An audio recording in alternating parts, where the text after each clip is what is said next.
Hello, everyone. Thank you for tuning in. I am Jaylee. This is JayLeesCorner. Happy Sunday. Happy Sunday. Okay. We are here for a chit chat about the season 6, part 3 reunion, honey, of Love and Marriage Huntsville. Child, look, I don't want to be a hater. But also don't want to be acting like, this show does not need to be just improved in some kind of way.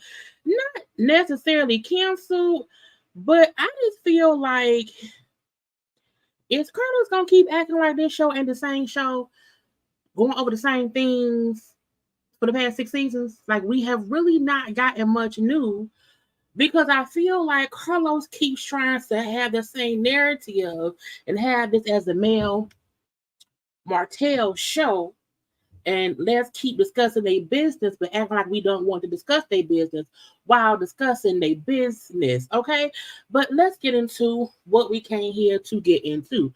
Okay, now look, I am aware the game is on right now. I'm not a football watcher. You know what I'm saying?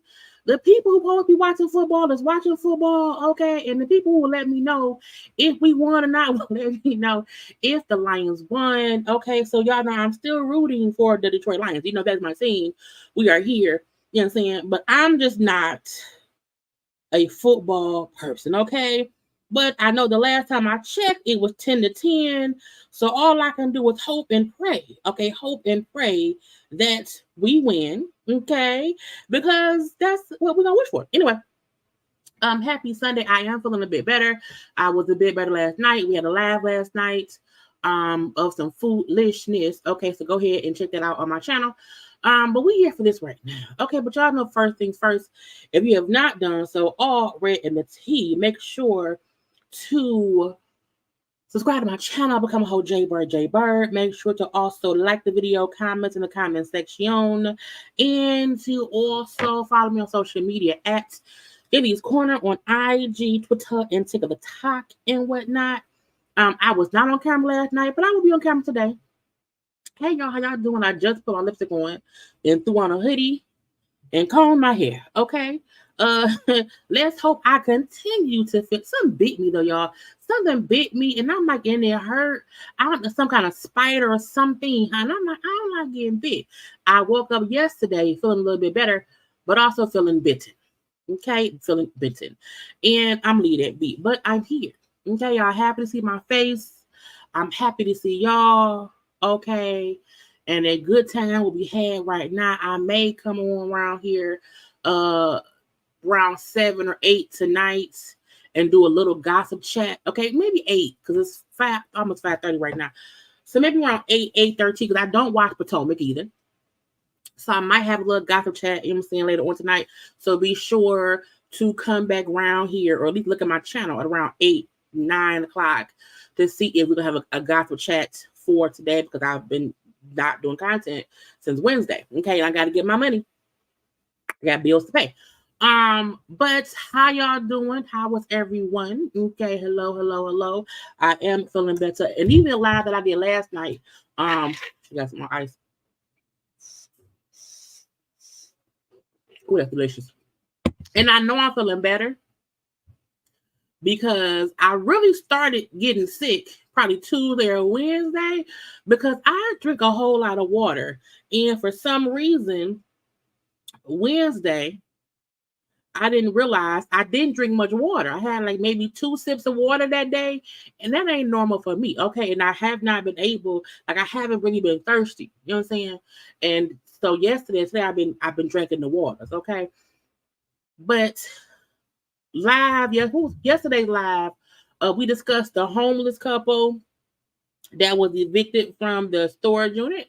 We discussed the pastor who was around here impregnating, allegedly impregnating a person from the congregation. Okay, and then we also discussed old girl who was around here homeless. She's homeless. She wasn't homeless, but she moved from Florida to Texas and became homeless with her 3 children because she wanted to be a whole freaking social media influencer. So that was what we discussed yesterday and a couple other things or whatever. But if you have not, go ahead and check out the live from yesterday, from last night, because that was a good time too. Okay. And then today we have these people. I was so over this show, I did not even do a new thumbnail. This is the same thumbnail for last week. I just changed the title of it all because, again, for me, it was fussing, foolishness, and foul plays all around. Let's check. Okay. I like the show. I do. Okay, I'm sorry. I was saying hi. I was saying hi to people. Let me say hi. Hold on. Let me say my hellos. And stuff. Okay. So, hey, how y'all doing? Hello, everyone. I hope everybody having a good time, staying warm or cold, wherever you at, wherever you at. You can say we're here, still cold.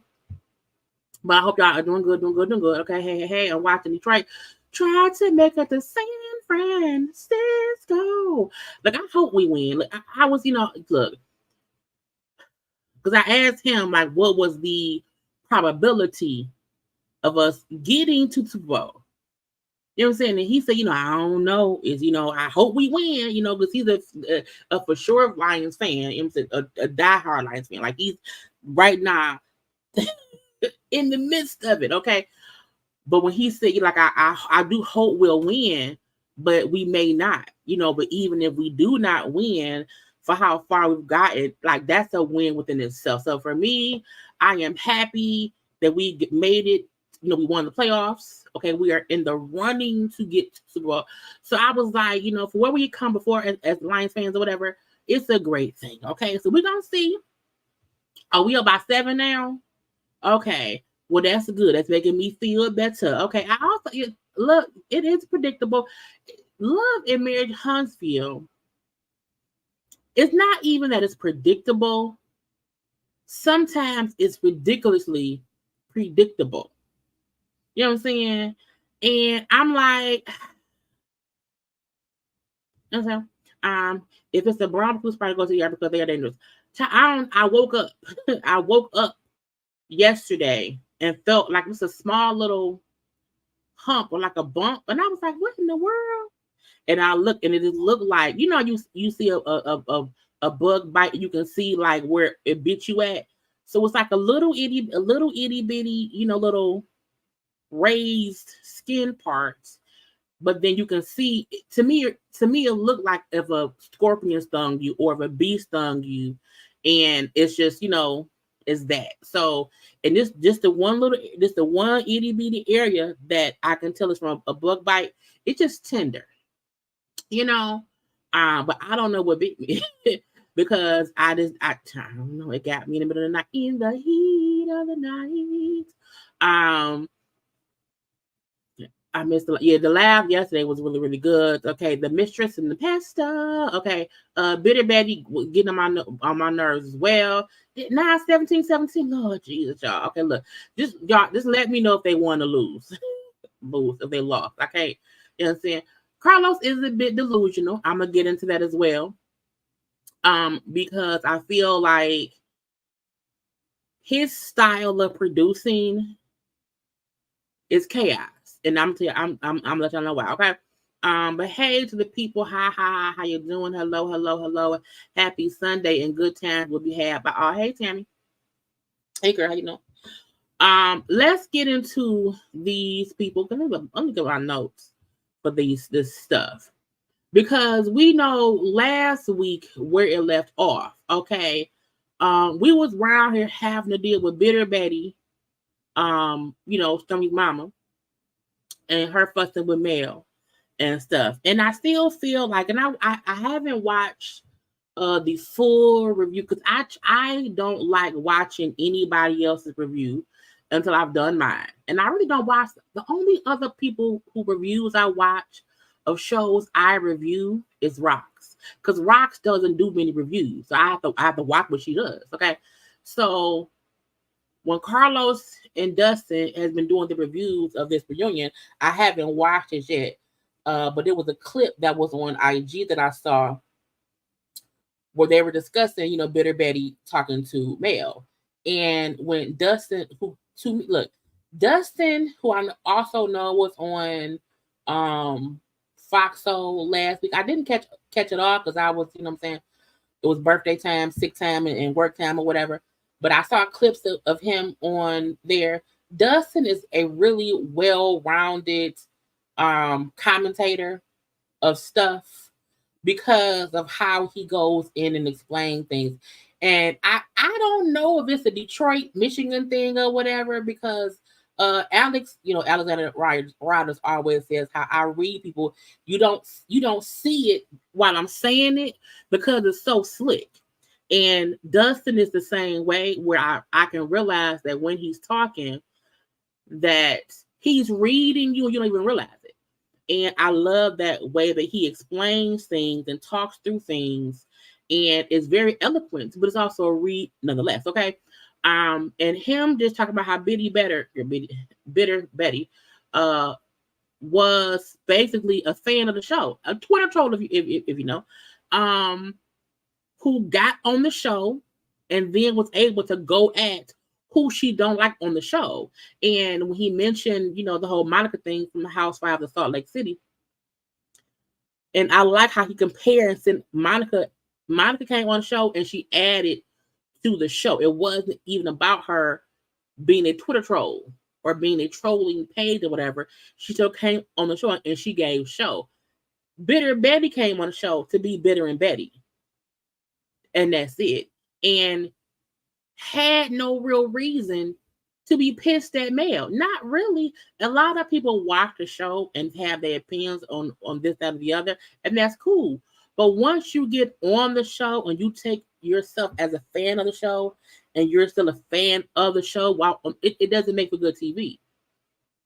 Because you now have a chance to get to know somebody, but you held on to how you felt by watching the producer's edit of the show and then fussing with somebody, then caused your daughter to fuck with somebody too, and that's kind of what it was, okay? And I was like, girl, bye. And so to me, Bitter Betty was a fan of the show, and she's now on the reunion acting like a Twitter troll. And I was like, it's stupid. And the fact that she's old enough to know better and she can't see how bad she looks and how she acts and how that also looks bad on her daughter, that proves to me Bitter Betty been bitter her whole life. And again, I said last time, I don't know what she's been through in her life that makes her how she is. That's for her to deal with. But I was like, ma'am, how could you not come around here and see that you are doing destruction to yourself being on the show?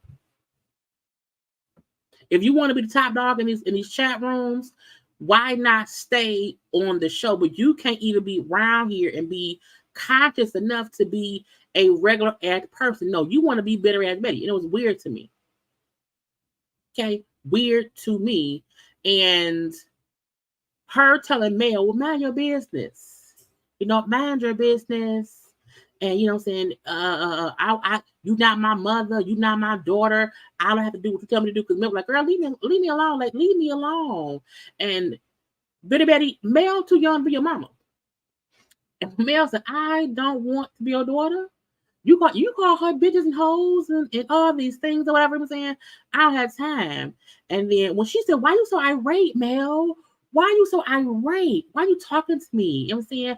I don't know what y'all allow her to do. Carlos, I don't know what y'all allow her to do, but she can't do that with me. And I was like, man, what do you mean? What are you talking about? Saying to Mel, why is she irate? Why is she talking to you? And then saying to Carlos, a producer, y'all allow her to do blah, blah, blue, but she can't do that with me. And I was like, well, ma'am, you the one, you irate. It's you. It's not her, it's you. You upset. You don't like her. You fussing with her because it's a social media shit on a TV show. You're killing me. And when Mel said, first of all, no, man, why are you talking to me? Okay? It can be whatever. It can be up and stuff. It can be on the floor. Off, it can, whatever you want it to be, it can be that. And what I liked was, because at first, if you pay attention, Mel was for sure being respectful initially to Bitter Betty. You can tell that Mel was trying not to fuss with Bitter Betty. But as Bitter Betty kept being more and more bitter, Mel was letting loose a little bit. It can be whatever. It can be up. It can be stuck. It can be on the floor, around the floor, whatever you want it to be. What you want, Miss Betty? What you want? And I think that's when Betty realized, oh, okay, she gonna get bucked with me. But that's what Bitter Betty wanted. Bitter Betty wanted to fight with Mel so she can go back in the chat rooms or whatever and say, look what happened. I told her, I said to her, and I'm like, that don't make good TV. That ain't gonna make good on the show. And you can see Stormy cry, Mama, Betty ain't listening. So when Carlos finally get Betty to be quiet and Stormy speak up, Stormy's saying that she, Mel, I do like you, man. I like you. I always have, man. I've liked you. I do. I like you. You know what I'm saying? But I feel like the Twitter situation got out of hand. I feel like it could have been handled on the back end before it got crazy. The get you gotcha was, Stormy, your mama caused all this. Your mama went on social media and caused more of a ruckus, which made the fans feel like you did something or like Mel did something, and now the male fans and the Courtney, the three fans are fussing. Your mama caused chaos. Your mama did. It wasn't Mel. It wasn't even you. It was your mama. If your mother had never went on social media adding her 2 cents into the situation, nobody would have felt like it was something more than what most common sense folk knew was Mel talking about destiny. Your mama made it about you. And y'all want to say, when I say y'all, I mean Betty and Stormy, want to make it seem as if, well, because Mel did not come out and say, it ain't Stormy, don't blame Stormy, get off of, no, she don't have to, because nobody was really on you until your mama did it. And the get you gotcha, come on now. Absolutely.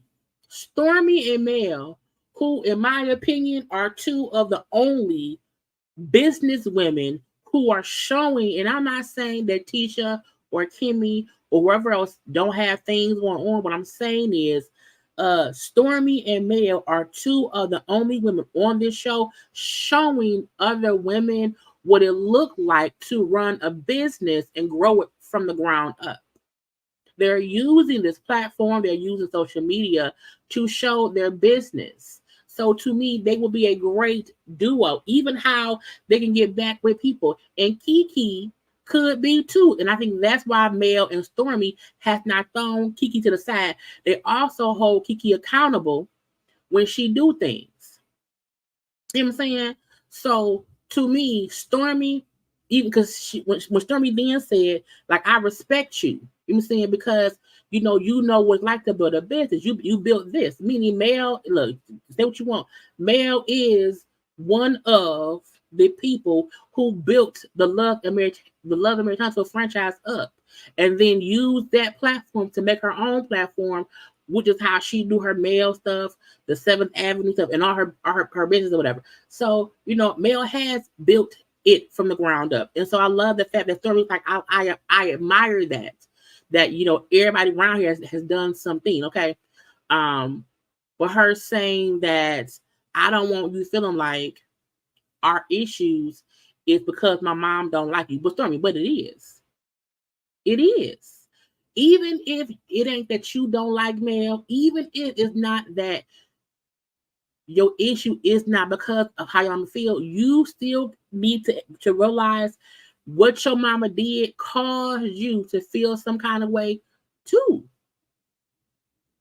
Your mama may not be the reason. However, she is also a part of the boulder pushing the reason down the hill to grow bigger and bigger and bigger and bigger and bigger.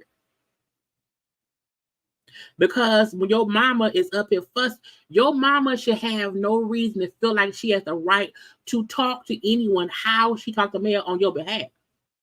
Your mama, if you know, this is it. Also, too, you know how your mama is. You knew your mama did not like Mel from the beginning. I was like, why even have her on the show? Because you know how she feels. So it may not be the beef between y'all two is not strictly based on your mama not liking Mel, but you knew she did not like Mel. Did not tell Mel how she felt. The fact that Mel found out like on social media, like, wait a minute, that lady don't like me. I can't believe she don't like me. Well, that's crazy, And then Bitter Betty is like, well, she don't like me and I don't like her. And Mel said, ma'am, I never said I didn't like you. I don't know you, but it's okay. It is okay if you don't like me, okay? However, you don't even know me to not like me. You need to grow up, okay? Shame on you. Be an example. I said, when she said be an example, grow up, I said yes. Yes. Because it doesn't make any sense that she is the most childish person on stage. And at this point in time, I think she may have been the oldest one on the stage. I don't think Mel and Kristen was out there. But Mel's right. You don't like me from watching a TV show. You don't even know me. The whole thing for her saying, you up here arguing with a man who you divorced 3. I was like, man, what does that have to do with anything? It's weird to me. So I need Stormy to get your mama ruins relationship that you're in. She does. Because when they ended that beef. You know what I'm saying? But I like when Stormy and Mel just had a conversation without Betty butting in. Now we didn't hear much from Mel besides Mel agreeing with them. Oh, okay, yeah. You know what I'm saying? That was gonna be it. But it's Stormy saying, like, I don't know why we got so far off. It was good to see them two have a conversation. There was no attitude within them two. It wasn't any shadiness at all. It felt like Stormy realized maybe I was tripping and even allowing it to go this far because it ain't that deep. And I felt like Stormy realized I may have to be the one to bite the bullet and just say, hey, ain't no beef, let's move on. Okay, and I can appreciate that. When they got on her mama and the auntie and the cousin, I said, I don't get no fucks. I said, cousin Junebug, who used to work with Stormy, got fired, got rehired, and when he then said, I had to tell my cousin, you know what I'm saying, that I want to do something different. And she said, yeah, because now you're a manager at the restaurant, but I wish you was a manager at Camps. I was like, ma'am, if that man, let that man be over there and handling the fry cooks, okay? Let him fix the fries and the steak cookers. Let him manage that. If he's a manager at a restaurant, let him manage the fry cooks, the steak flippers, the drink makers, do that. We don't care at all. Nobody was like, what is Junebug up to? What did Junebug do? Is Junebug still working at Camp? We didn't care at all. You know what I'm saying? They said how they had invited Aunt Lisa, Junebug Mama, and she said, no, no ma'am, no sir. Because bitter Betty will always feel like she's right. And in my opinion, you know, when it's time to fix things, the only way that bitter Betty would feel like fixing something, if someone said, you know what, bitter Betty, you was right. You was right. And that's the only way if Mel would have came in and said, you know what, bitter Betty, you was right. I was wrong. I was shady. If she would have begged and pleaded to bitter Betty would have felt like, okay, now I can be nice. That's how bitter Betty be with her sister. She feel like you my sister and you should say that you wrong and I'm right. And Aunt Lisa won't do that. That's why they can't fix it. That's what she said, I ain't coming there. No ma'am, no sorry, Bob. Leave me be, bitch. And I said, well, fine. So I mean, we don't need no mothers on the show. Not Miss Wanda. Hell, we don't even need Mel Mama. Not Mel Mama, not Martel Mama, not Tisha Mama, not nobody's mama. We don't need no.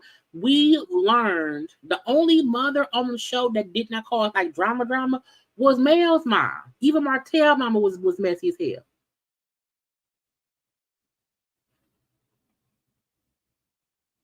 Martel Mama was messy. Tisha Mama was messy. Bitter Betty ass was messy. Mel mom was never a messy mom. She just sat back like, you know what I'm saying? Mel mom did not even really get involved in stuff like that. Whereas Tisha mom and Stormy mama and Martel mama will be getting involved in shit. Now when Mel mama and Martel mama was fussing back and forth, that was because of Martel mama's bull stuff. You know what I'm saying?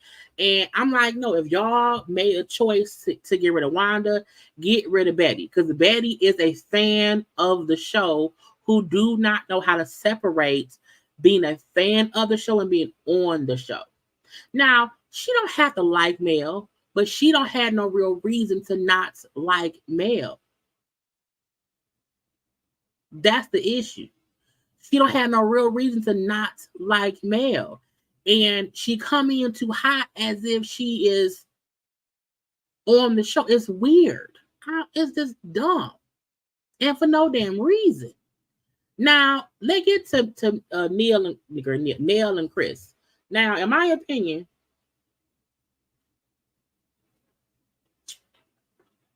we did not need a 3-part reunion. Because they didn't need Junebug. Okay, they did not need Stormy Cousin. I won't say they did need to handle the conversation of Stormy, the mom, and Mel. That part was needed, but I was like, And they spent a lot of time on Nella Chris, and I'm like, they wasn't even on the show that much. At all. So they get into Nell and Chris and then went on the show and how Nell, because y'all remember, we first met Nell and Chris when Martel and Mel was still married, trying to, I think that was maybe going through the divorce a little bit. That's when we first met Nell and Chris.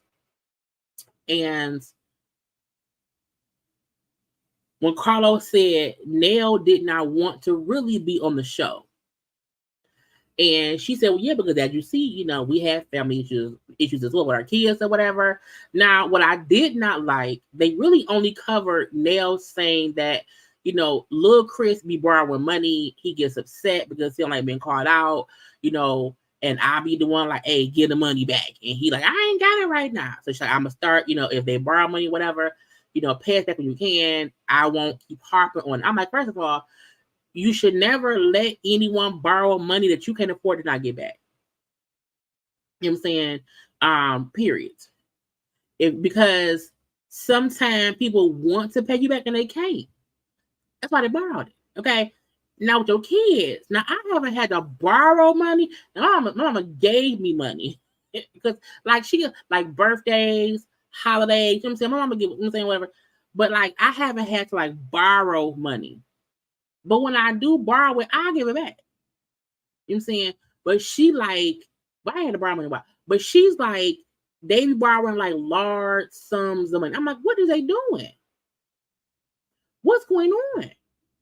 And so they got on that part. But I'm like, what about the daughter who was saying she wasn't being? I'm like, why y'all not having that discussion? So that was kind of weird to me, whatever. Okay. So Carlos then asked about, them being upset about not being asked to be on the Expo panel. I'm like, this damn Expo. Okay. So this is where I feel like Tisha and Marcel are full of shit.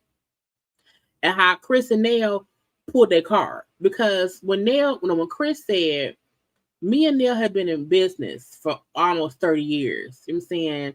And we know Tisha and Marcel, okay? Plus, we know the cast. So it was just weird that, we were left out considering, we have more than one business in the city of Huntsville.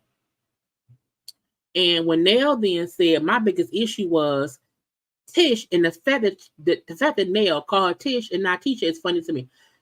Tish said to me verbatim, she would make sure that we were a part of the event, but she didn't. So that was why I was pissed. And I can agree. Do not tell me you're going to include me in your stuff and then it's don't. That was weird to me, okay? Honey, when Tisha asked, well, I had talked to Chris at the kids' birthday party, not planning to invite Chris. I said, oh, so not Nell? Not Nell. At the dinner between the four of y'all, when Marcel acted as if he thought Nell was just Chris's wife, you said she got a whole daycare center. She has a whole daycare.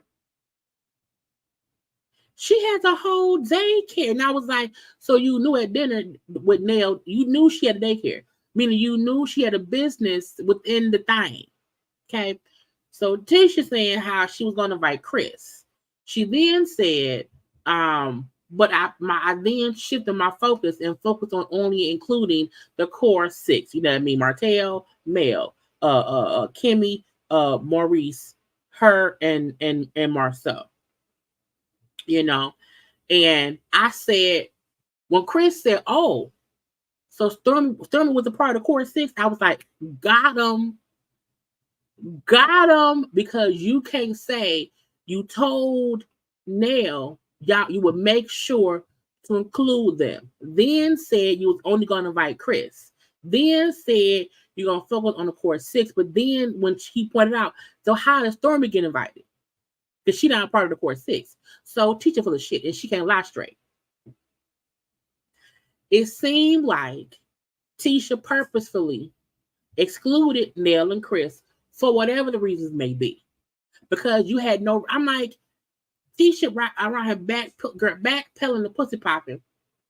Oh, well, no, I talked to Stormy a lot. I know her. I know what she do. I know her business. We know you stole it. So I didn't have a relationship with Nell and Chris. You know what I'm saying? I don't talk to them. And I was like,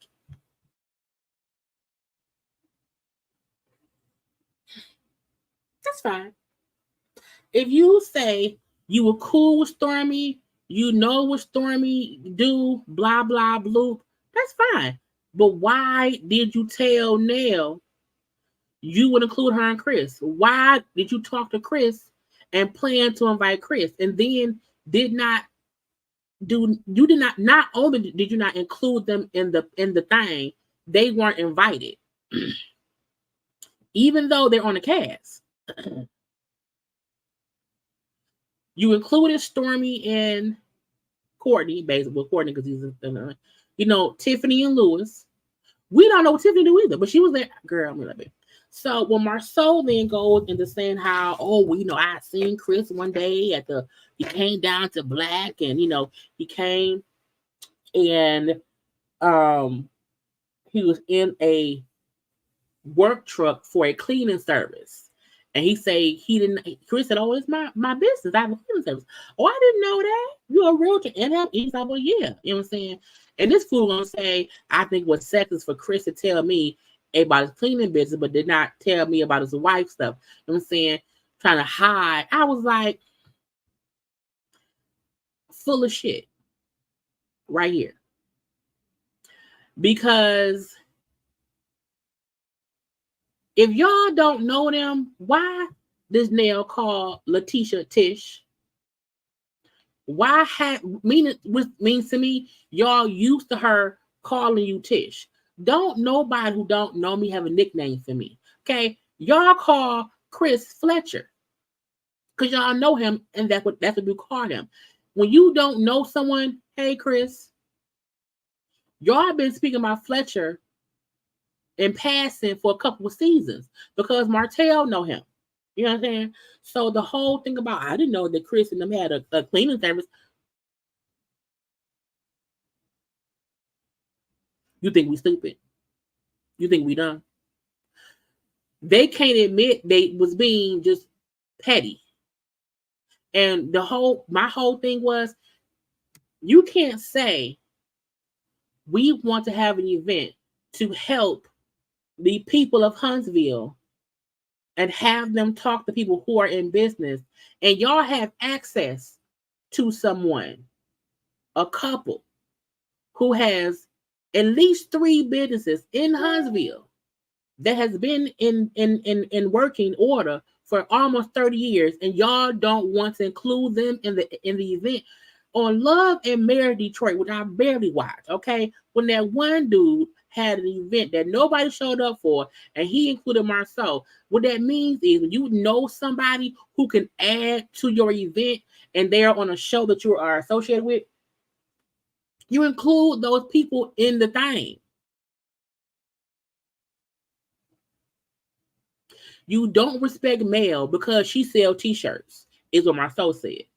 But Chris is a realtor with a cleaning service, and Nail has a daycare service that has been, you know how hard it is to have a daycare service in place for 20 odd years? You know how hard it is? Because Chris and Nail don't look like they don't look like they have money. You know what I'm saying? So why would y'all not include them?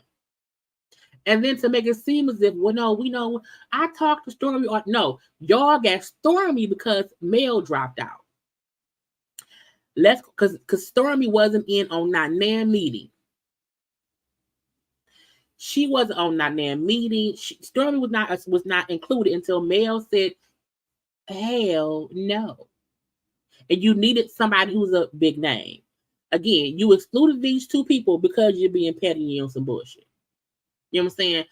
Point blank, period. And then Marceau being petty and saying, oh, it was sexist for Chris to not mention Nail stuff.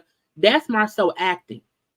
That's Marceau and the whole thing about, let me say something that will become a conversation for someone later on. Let me say something, shocking. I was like, man, leave it to me.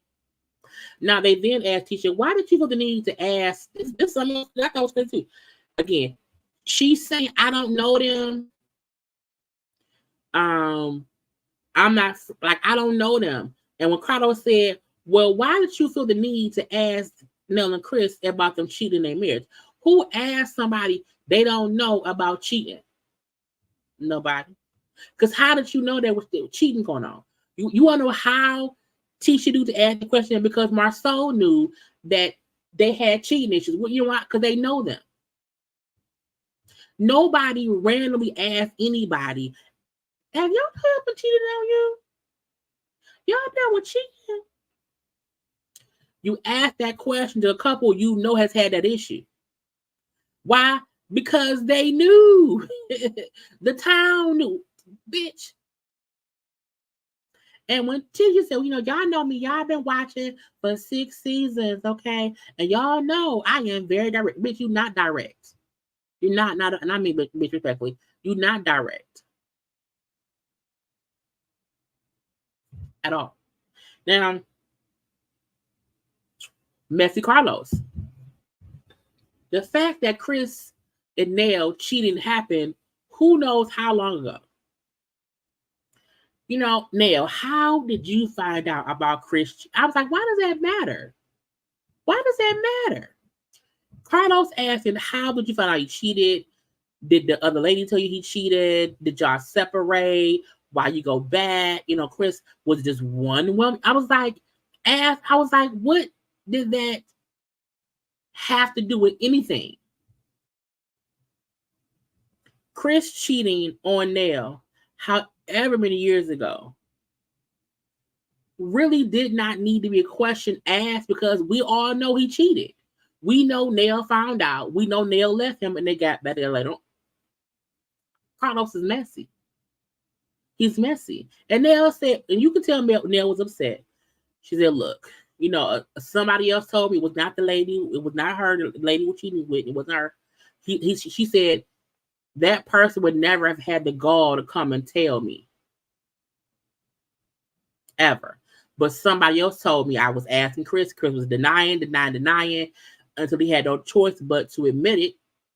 I'm saying we did separate for 18. Oh, she said 18 months. I was like, oh, she left him. 18, that's a year and a half.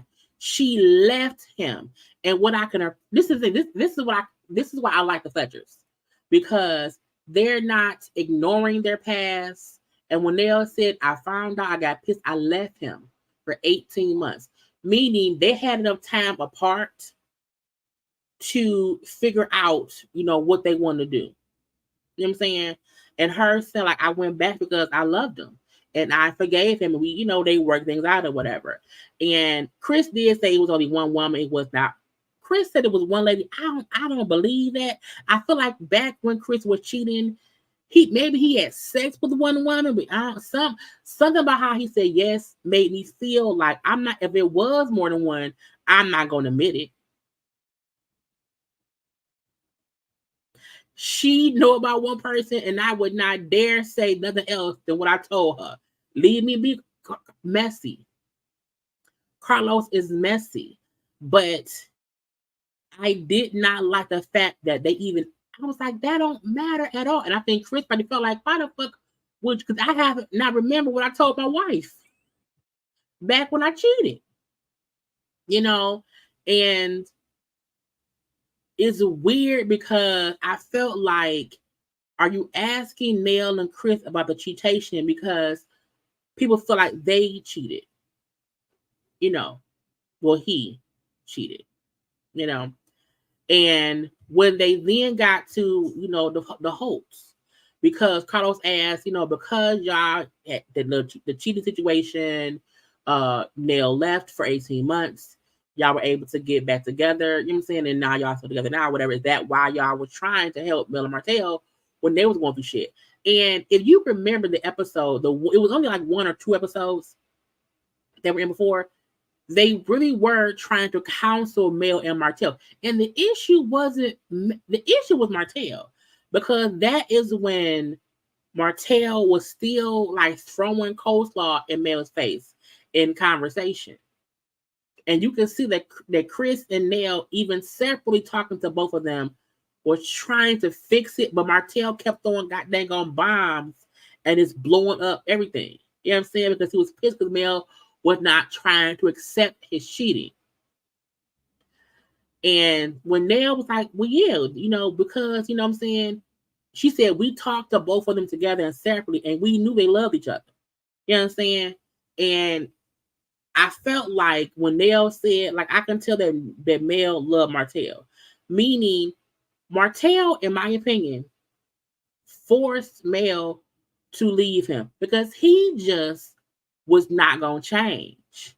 And when she was like, you know, I could tell that Mel loved Martel and that Martel loved Mel too. However, but she said, but I saw Chris and Martel. And he said, what would you mean? And she said, in his cockiness, his clothes, how he would dress, his arrogance. And I told him that it was going to cost him his family. And it did. And I think the getcha gotcha is, her point was, when Chris was cheating, he was a different person.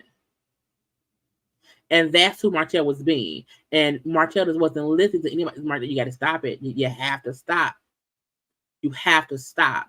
And he didn't. And even how Chris tries to counsel Martel and talk to Martel don't listen. And I'm like, Martel had a whole baby. A whole baby. And the getcha gotcha is when Chris and Nell was first counseling Martel and Mel, the little boy wasn't even born yet. They were counseling Martel and Mel before he got somebody pregnant. Meaning you have somebody who had cheated on the wife. She had left the man for a year and a half, and he got her back. And he's telling you what to do. They're telling you what to do, and you still kept cheating. So much so that you had a whole baby.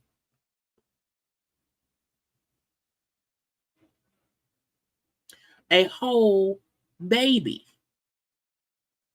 And I like that Mel said, like, what I got from the Fletchers, you know what I'm saying? We had like long, constant sessions, long conversations, like long, like late into the night. Like it was constant, trying to help them fix it. And she said, like, you know, they genuinely cared about us. They did not pick sides. They cared what was going on, and they were trying to fix it. Okay, they were just supportive.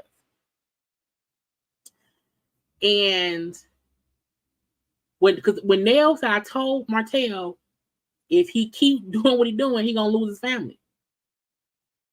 And he didn't listen, and he lost the family, and now he pissed.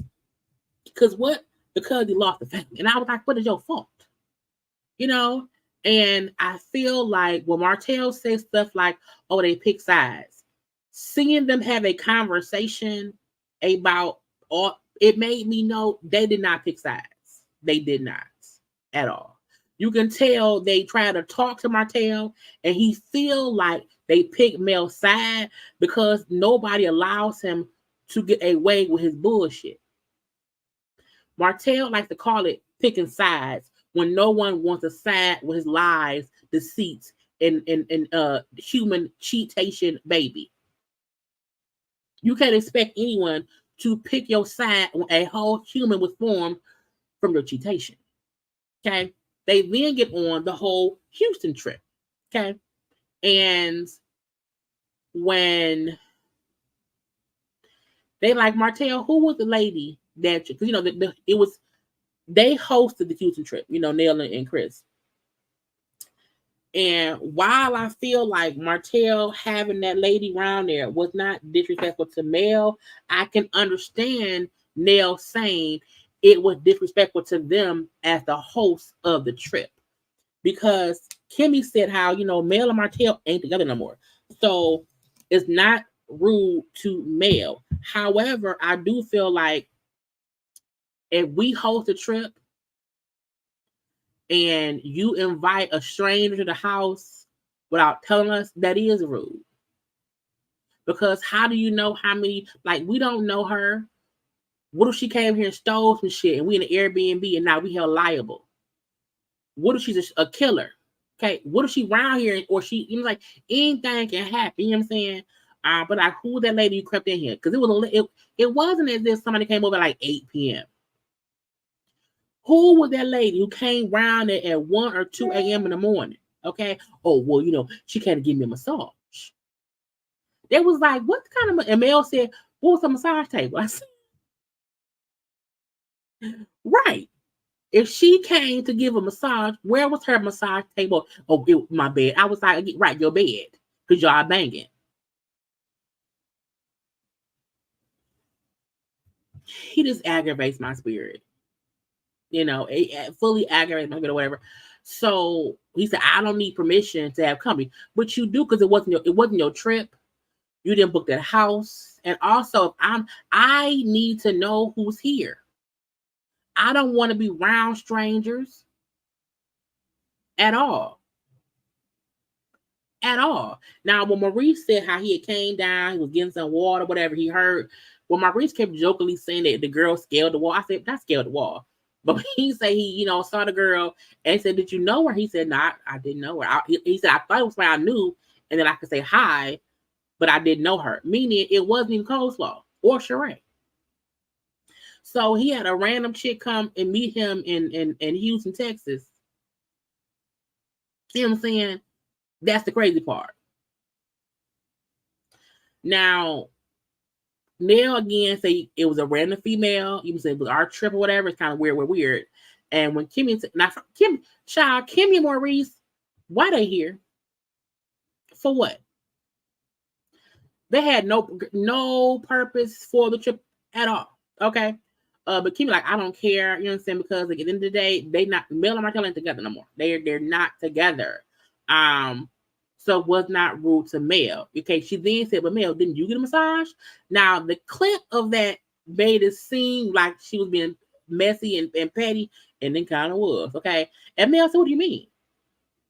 What did you get a massage?" What I felt like she meant was Martel kept saying, "Oh, the girl was a massage therapist," and their point was nobody believed that because Mel did get a massage from an actual massage therapist. So I felt like while how it was edited, it made it seem shady. But the fact that she said her point was Mel got an actual massage. No one believed that Martel got a massage at all. Not no, we don't believe it. And Mel said, "Yeah, a real therapist came." You know what I'm saying? There's an app called something or whatever that Carlos knew about as well. It is a like worldwide traveling masseuse app, meaning wherever you're at, they have someone in that town that can come and legally massage you and not give no happy ending. Okay. And that's what she used to get a massage, meaning I got a real massage. And to me, that was Kimmy's point. I don't think Kimmy's point was trying to back up Martel. Her point was Mel got a real massage. And she said no one believes that Martel got a massage. Mel did, Martel did not. Okay. But I had to keep rewinding to be sure and put the pieces together. Okay. But when her and Mel both said together, like no one believes he got a massage. No one. But Mel got one because she went through an actual massage, app or whatever. And period. You know what I'm saying? And I was like, whatever. And and they was like, Mel did not have an uninvited guest. You did. Mel had an actual massage therapist come through. You didn't. You had an uninvited guest because Martel trying to make it seem as if Mel had an uninvited guest, and they was like, no, Mel had a massage therapist. You didn't. You had a fuck buddy. Okay, we did not have sex. No one believes you. No one. Okay, but I'm like, they keep allowing Martel to do this shit and get away with it. So that's what he do. What he does on purpose. You know what I'm saying? So they then asked Martel about him getting upset with Nell. And I'm like, Martel gets upset when anybody holds his feet to the fire. And his get your gotcha is always saying, well, go ask Mel if she cheated. It don't matter. Mel could have went and fucked the whole Lions football team, the Patriots, the Detroit Pistons, the Boston Celtics, the Huntsville crew of whatever team was in Alabama. She could have had sex with everybody in the world. She did not create no baby. And the person she cheated with never was around here on social media publicly embarrassing you. And Martel loves trying to make it seem like, well, Mel cheated. And I'm like, no. After she found out about your cheatation, she left you and dated somebody else. That ain't cheating at all. So even him fussing with Nell on the trip, to me, was some bullshit. Okay, I get offended because I know what Mel did then. You know what I'm saying? And when folks bring it up now, and they don't ask Mel, I get offended. What, you always offended, always. And when Nell said you cheated for 5 years, you cheated. If she cheated back, she get a pass. It's payback for what you did. And I'm like, I agree. If she left you after you cheated for years and she dead, so what? So, because the get your gotcha is when she came back, you had a baby with somebody else. That's the B of the S. Okay, that's the B of the S. And I don't understand why anybody, Martel, keep trying to push the narrative of, well, it's just she cheated on me, so I can. No, we don't care. And Mel said, Martel, okay, I forgot. When did I cheat? What happened? I don't know. What happened? He like when Mel talked about their marriage and then like she remembers what happened when, and Martel is he never can give any actual facts. Not a date, not a month, not nothing. It's always it's very, very vague when he talks about what Mel did because he's making up shit. He's making up stuff. And so when he was at when did I cheat? And Carlos then said, yeah, Martel, when did Mel cheat on you? He couldn't really answer. You know what I'm saying? Well, it wasn't really 5 years. Until she, it was like 6 or 7 years, right, Mel? And the marriage, like, and she was like, Mar, why do you, where do you get this shit from? Where do you get this stuff from? You know what I'm saying? I've never seen somebody so concerned with a cooch that don't belong to them no more. I'm not with you no more at all.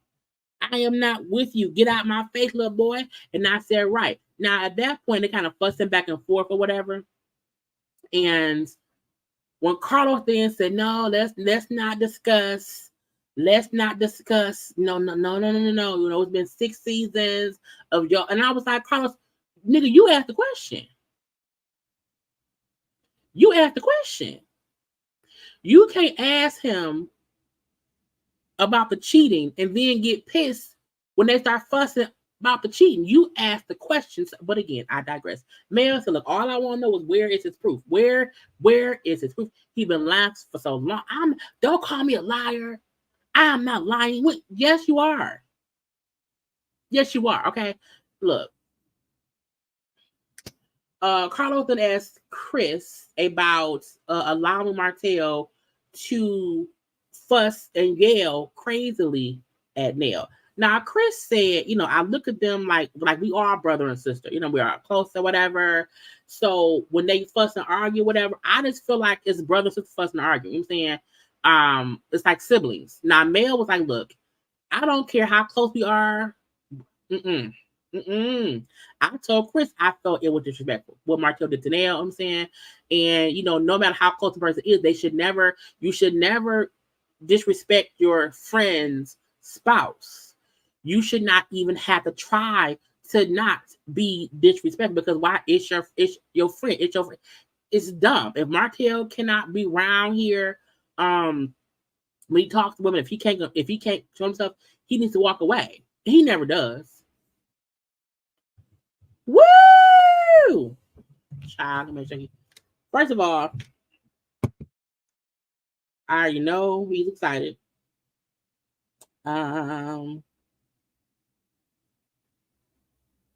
We're happy that the Lions have won. We are happy the Lions have won. I just popped on my social media because I can feel like everybody around here it's going crazy and I'm on live. But I don't watch sports. But we're going to San Francisco. We're going to San Francisco. And but the child, the Detroit, look, my timeline, honey, is going crazy. Okay. So we are, look, child.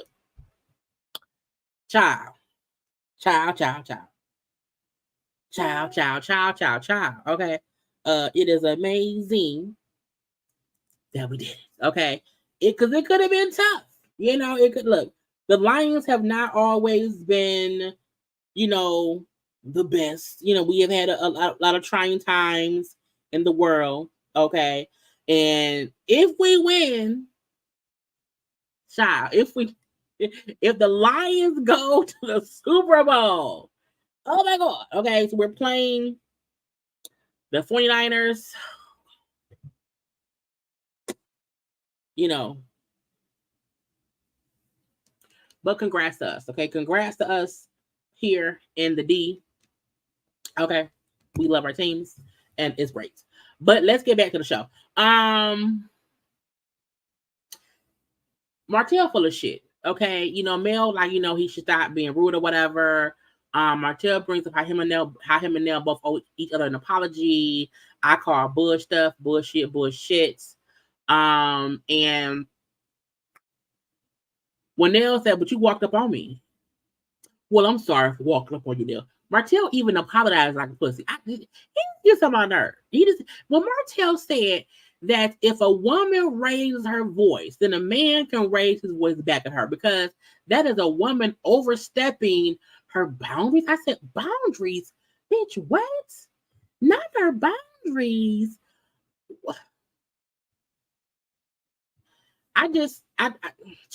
It aggravated me because it was some bullshit. And I just feel like the show, it just aggravates my spirit, okay? Lastly, child, Kiki versus Marceau versus Tisha. I don't understand why there was such a back and forth between these two.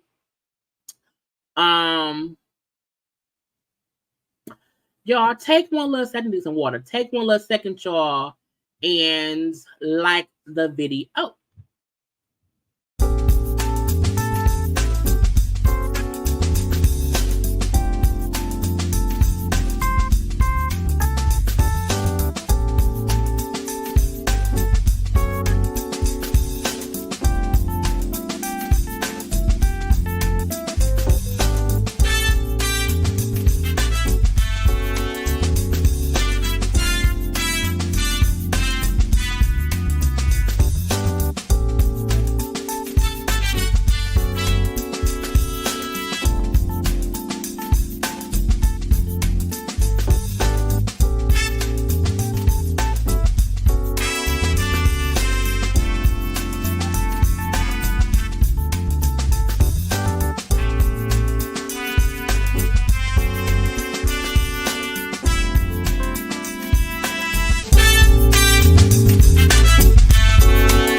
Needed some water, okay?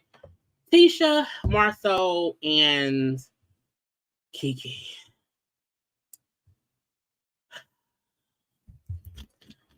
Tisha said she felt like she was blindsided on this trip because Kiki was invited. Well, Kiki wasn't really invited. She kind of invited herself, but I don't understand. I don't understand Kiki. No. I don't understand Tisha acting like Kiki is not a cast member on the show. I feel like Tisha and Kiki's issues are well beyond what has happened on the show. I feel like, to me, Tisha is using Kiki more than Kiki is using Tisha. Because she uses it to distract from all the other things. And I don't understand why Tisha thinks she's the victim. Like, you've been beefing with your cousin for 30 years. You know, you knew of how y'all were before you brought her on the show. And, you know, her, like, I just wish they would have told me and I would have had a choice to decide if I wanted her in my space. It's like, yeah, but it ain't your choice because she's also on the show. And like, this is what happens. The same way that Mel has to shoot with you. If Mel has to shoot with Martel, you have to shoot with Kiki.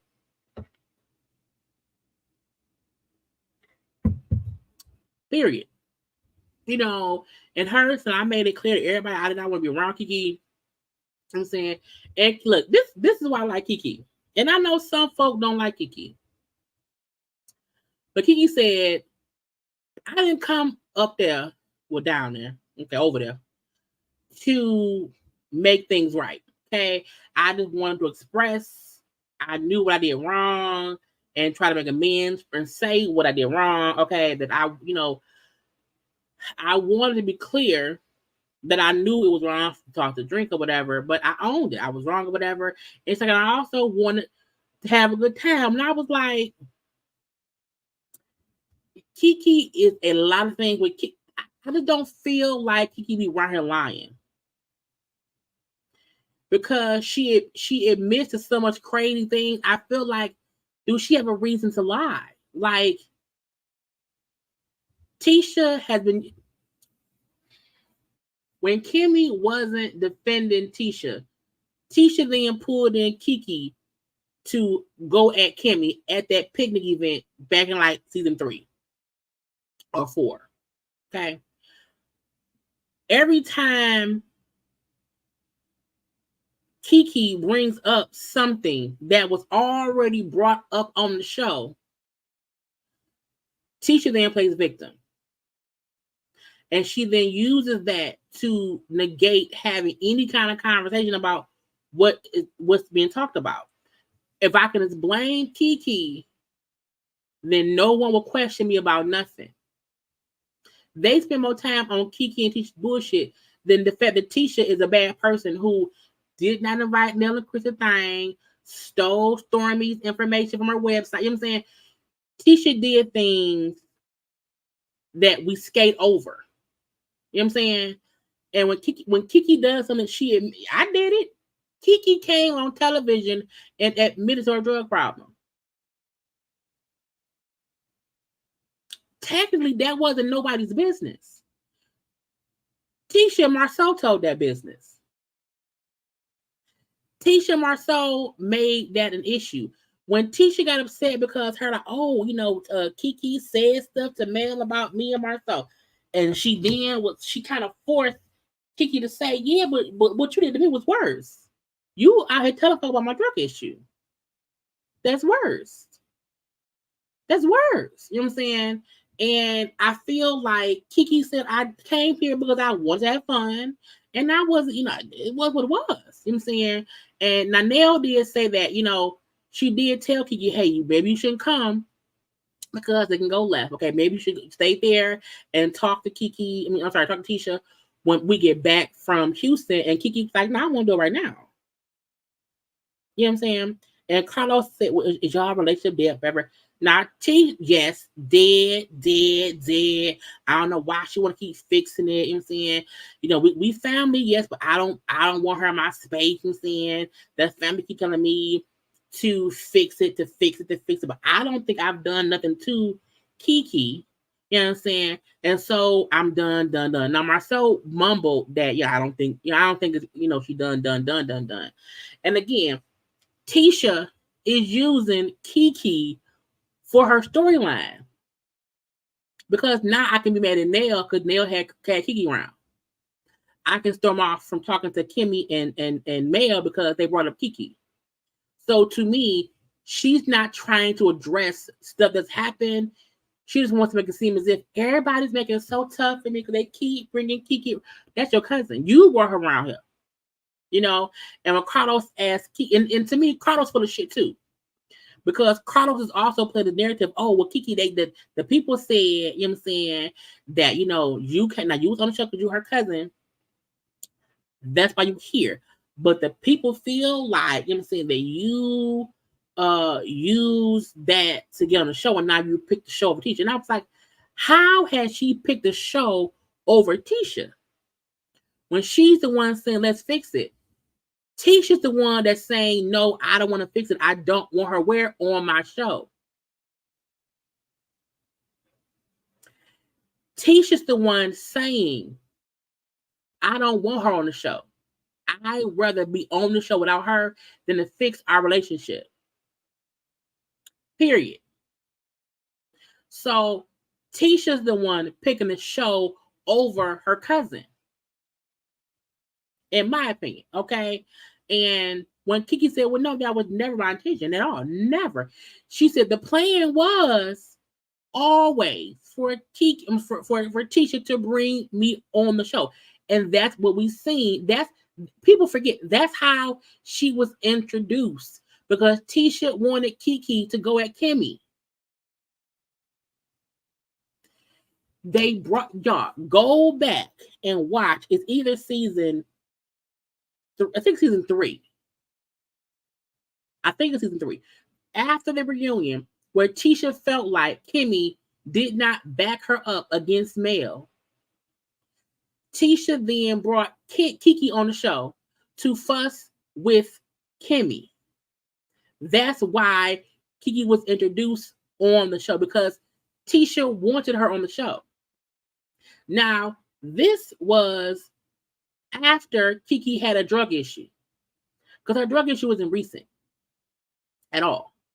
The fact that Tisha brought up that at one point, while the kids were babies, is when it happened. All their kids are older, 9, 10. So this Kiki drug issue was years ago. It was not nothing recent.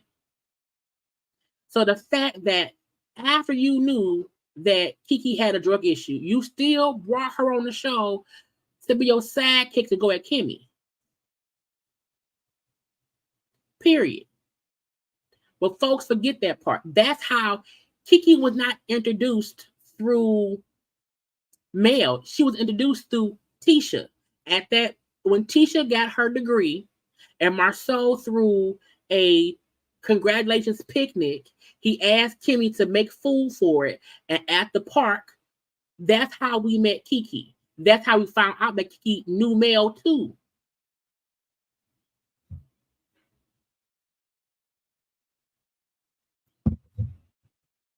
Okay.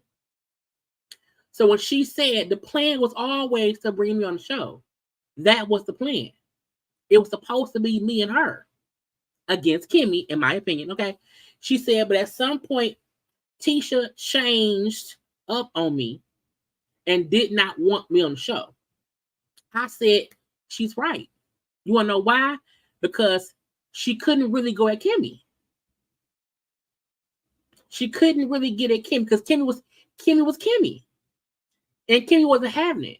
So she kind of served no purpose. And to me, that's why Tisha did not want her on the show no more. Because she didn't need her no more. At all. Yes. And she tried to confront Kimmy at Kimmy's party.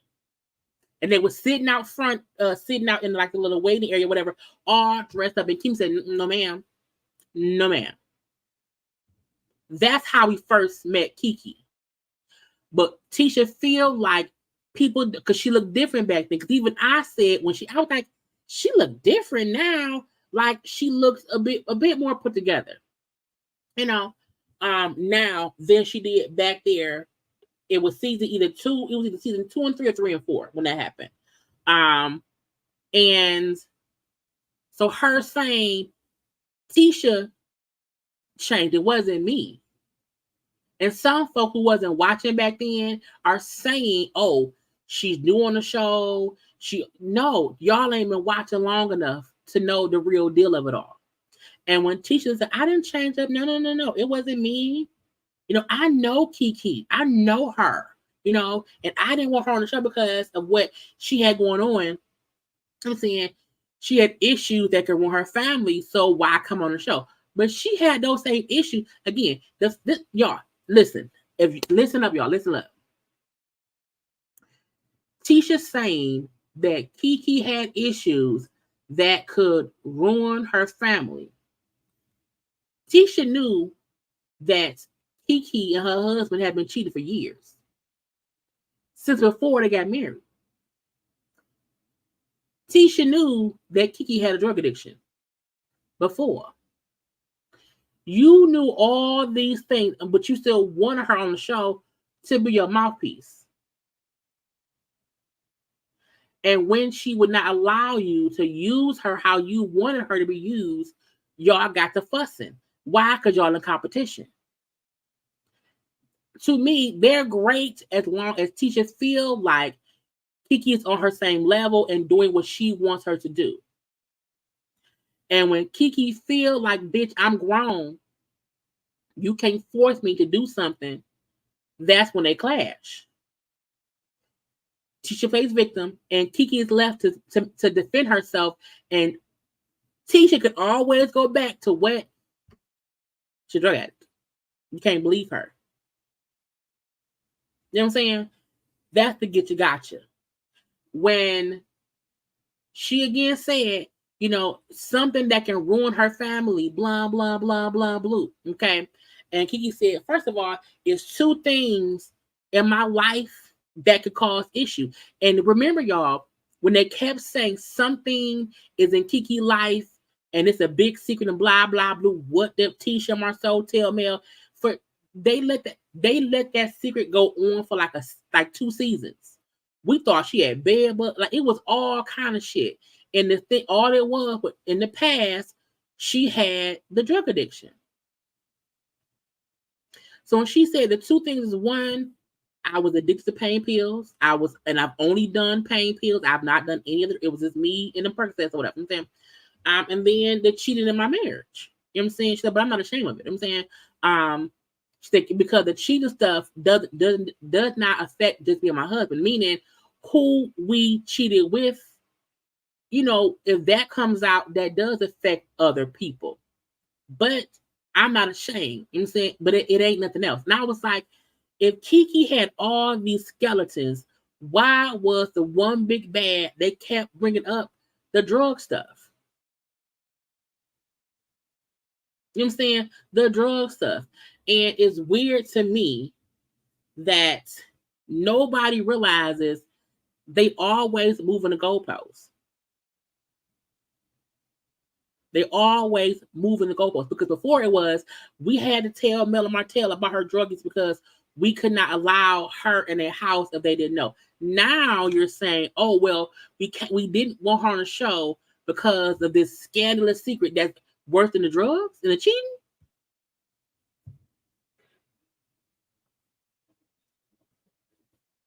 Now, any rumors Scott's put out, I don't want to say. I don't want to be held liable. Y'all can see it in the comment section. I ain't gonna put it up. Okay. But seeing Martel, Tisha, and Marceau then make it seem as if that ain't it. It's something else. And I'm like, so was it nothing else before? Like, when did this new thing come around here? Okay. When did this new thing come around here? And so Keith's like, no. Well, Marceau said, I've never, been on the show and told anything that wasn't already out.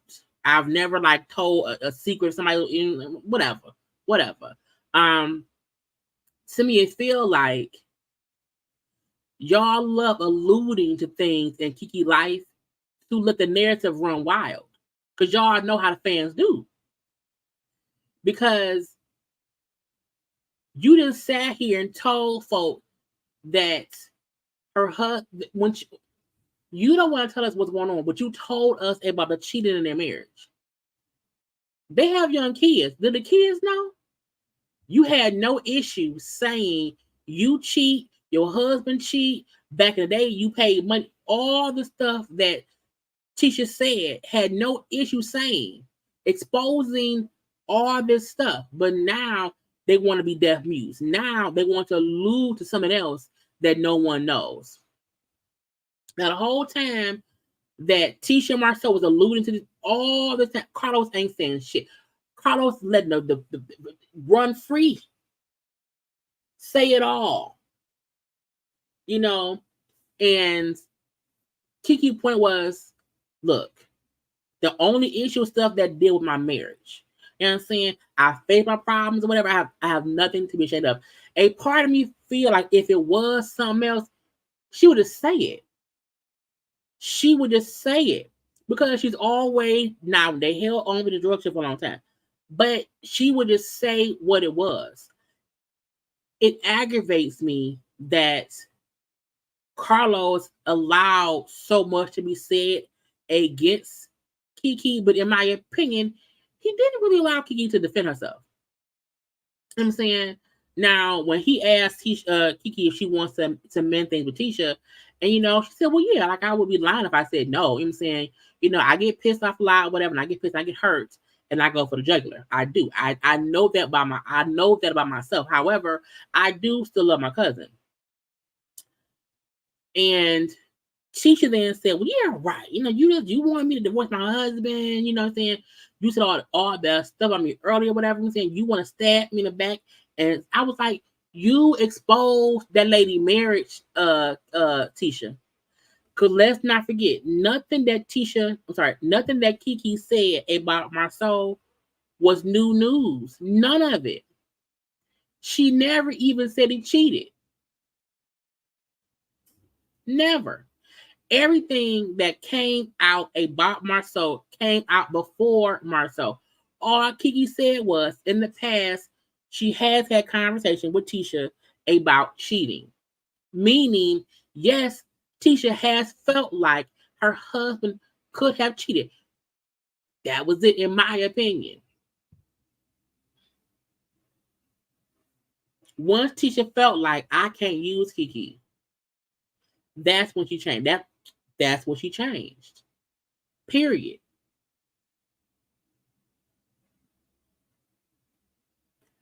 Period. Tisha uses Kiki and what she know about Kiki to deflect from their own stuff. Okay. To me, you told us about her drug issue, her marriage issue, whatever. And she at least said, y'all have had conversations about that or whatever. It's two pots. Two coffee pots. Same thing. You know what I'm saying?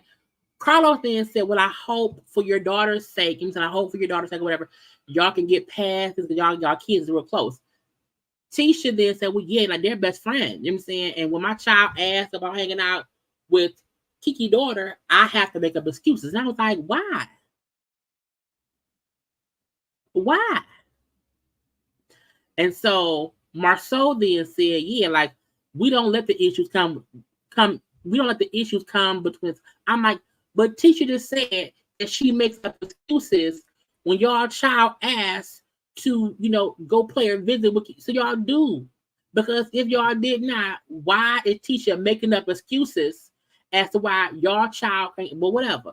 Marceau put lying saying we don't let it happen or whatever. We'll tell her that her daughter can come over our house. But Kiki would then say, nah, don't call her blah, blah, blue. Tisha then said, yeah, Kiki tried to block my daughter's number from her daughter. And I was like, how do you know that? How do you know? Again, they toss out this stuff. And because no one is listening, and it's like, that is a lie. I've never done that. I've never done that. Because again, now Tisha's accusing Kiki of using their kids as a pawn in this game. She admitted to saying, I make up excuses, but she want to say that Kiki blocked. And I'm like, how do you know that? How do you know that? Who told you that? And the fact that Karla, as Kiki's trying to defend herself, like that's not true. I would never use our kids. That's not true. Carlos, no, Kiki, no, let's not do this, let's not involve the kids. I'm like, nigga, you brought the kids up. Neither one of them brought up you brought up their children. You opened the gate and allowed Tisha and Marceau to accuse Kiki of using her children to get back at Tisha. You allowed them to say it and then aired it on the television and then showed yourself cutting Kiki off, trying to defend herself.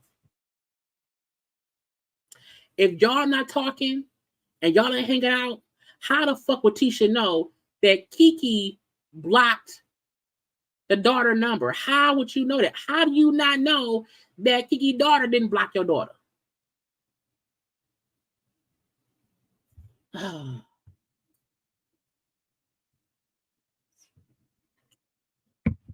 It was just aggravating.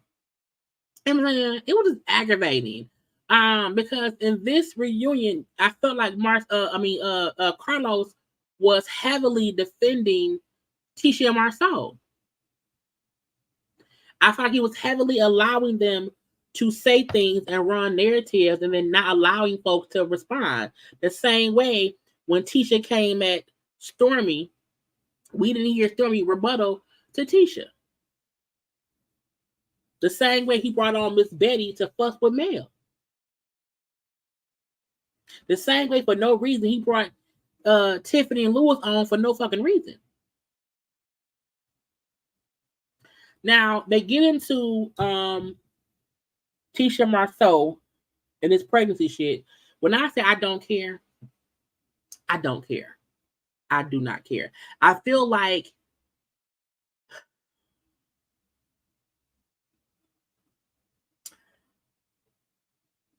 Marceau trying to make it seem as if, oh, Tisha cheated on me, and if she did, I'm over her, and I'm gonna leave her. And Tisha feeling like, oh, well, I just thought I was pregnant, even though he had I don't care. I could not care any less. Okay, and when Mel said, well, if Tisha was pregnant,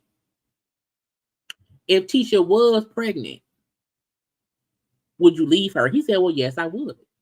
I don't care. Child, don't care. Don't care. Marceau, if Tisha wants to stay with Marceau, let her. If he cheated on her and she don't care, let her stay.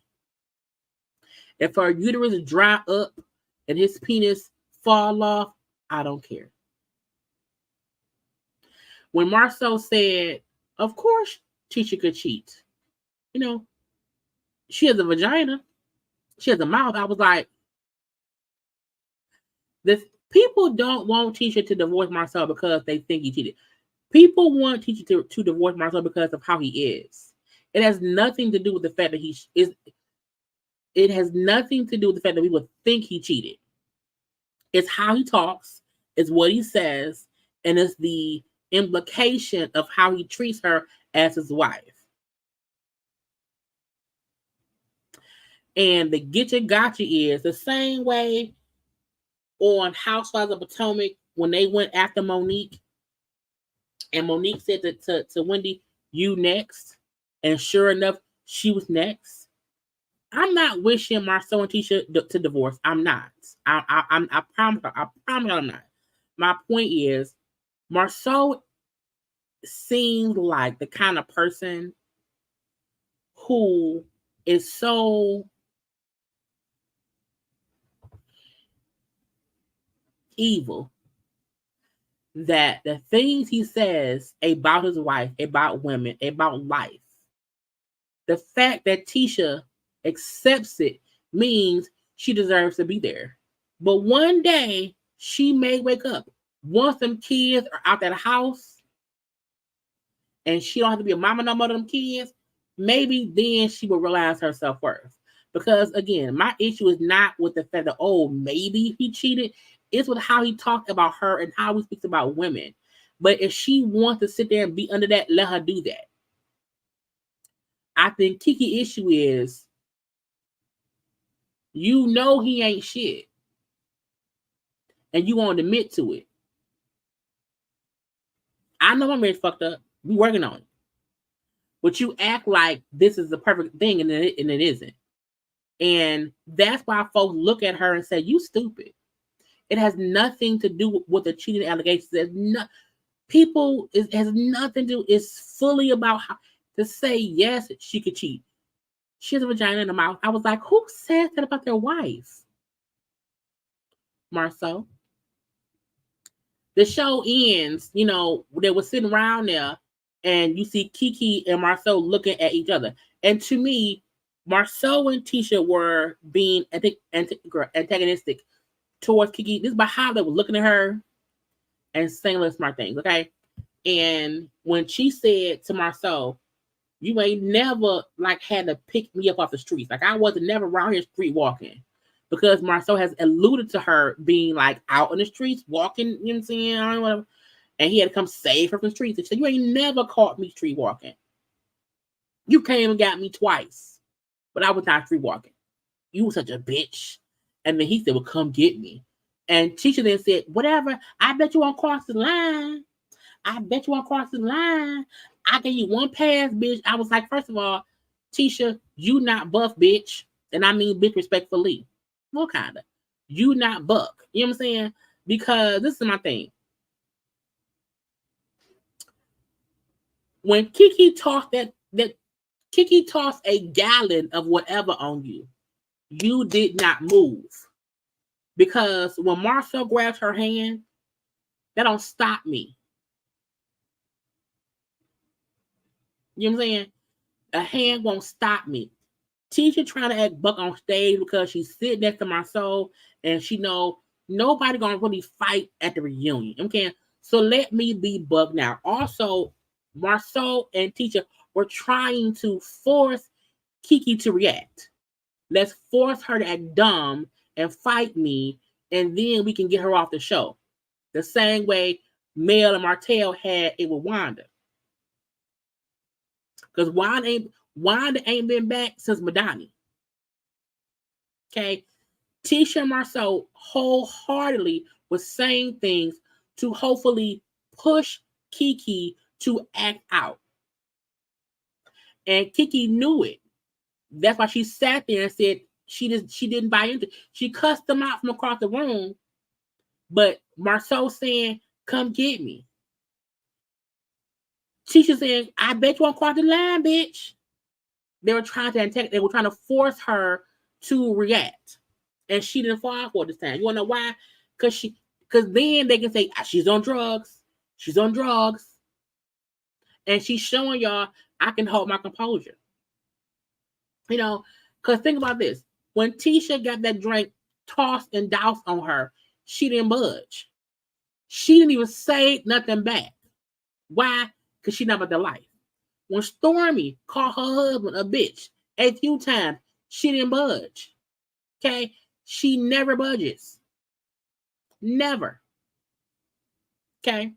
When Mel put you out her events and embarrassed you, okay, or when Mel was fussing with your mama at Madonna, that's the time to get bucked. You want to tell me you want to get bucked with a bitch and say, I bet you won't cross this line, bitch, at a reunion from across from across the studio floor. Now you want to get bucked with somebody. Now I gave you a pass. No, you trying to force Kiki to fight you. And yeah, Marceau ain't slick because he knew for well of a fact the moment he said shit about Kiki on that damn show, Amin was coming after that ass. They tried to get at her because she by herself. And on the finale episode, when they was on that ranch, and Stormy said the reason I support Kiki is because she's alone and she don't deserve it. Meaning, Kiki has not done something that is so horrible that she's beyond reproach. That she is the lone wolf who no one should be friends with. That's why Kiki, Mel, and Stormy are still cool in their pockets of being cool. You know, I feel like when Kiki went to that barbecue and they say, oh, she was, jittery. I feel like she was mad because that was a time where Tisha was fully ignoring her. And that was the first time she was seeing Tisha in public. And Tisha did what? She chose to keep ignoring her. At the reunion, Kiki she didn't feel ignored no more because it was what it was. Marceau and Tisha felt like we can say things to push her because we feel like she's on drugs. We feel like she's going to fight. And if we get her to react how we want her to, they would then be forced to have her not be on the show. And I said, bitch, Tisha, you not going to do nothing because all the time you have an ample chance to buck at somebody who was bucking at you, you stood down. When it was in moments, you should have done something. When Kiki tossed that drink, had Tisha beat Kiki ass, Kiki would have deserved it. When Stormy was calling the Marceau bitches, had Tisha just cussed Stormy out, she would have deserved it. When Mel was fussing with Wanda, and as a daughter, mama, sit down. I got this. It would have been what it was. But you want to wait to be on the reunion and at the end, well, I guess at the end, and say, you won't cross this line, bitch. They were trying to make her fight. Period. You know what I'm saying? And Tisha has a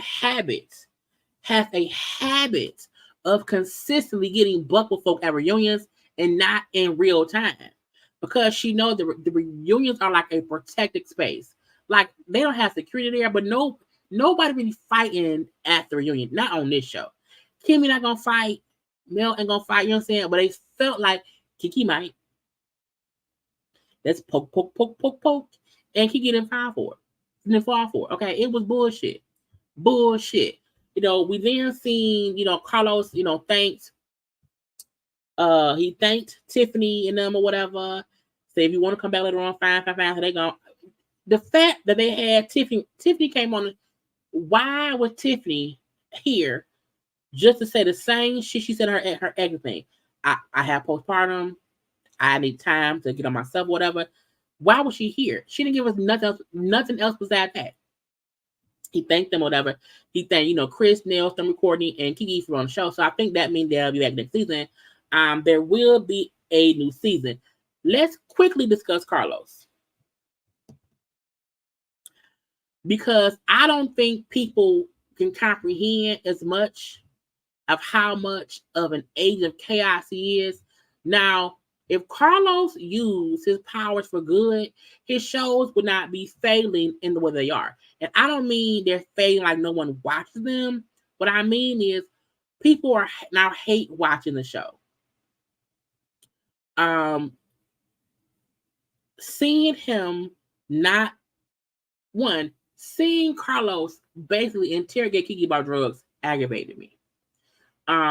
Seeing him cut people off from defending themselves aggravated me. And I understand that at reunions, you have to have some sort of control, to have some sort of organized chaos. However, if you say, hey, let's not all talk at once, allow the person to defend themselves. This reunion, he did not do that. Too many times that he stopped people from defending themselves against Tisha and Marcel. It aggravates me. Even him trying to be, calm down Martel. Like, why are y'all ignoring the fact that Martel has a revenge porn case against him with Mel? Why keep making it seem as if he loves Mel so much that he just can't get over her? And I'm like, no, he's a freaking maniac. He is obsessed with her. Being in love with somebody and so loving someone is different than somebody being a maniacal maniac who is consistently coming at their ex-wife. But Carlos loves making it seem as if he loves her so much he just can't let go. Y'all should respect it. No, it's not what it is at all. He knows things, so the fact that he then asked Tisha and them about the kids, the children, because he knew Tisha would say, because Kiki, he be knowing shit.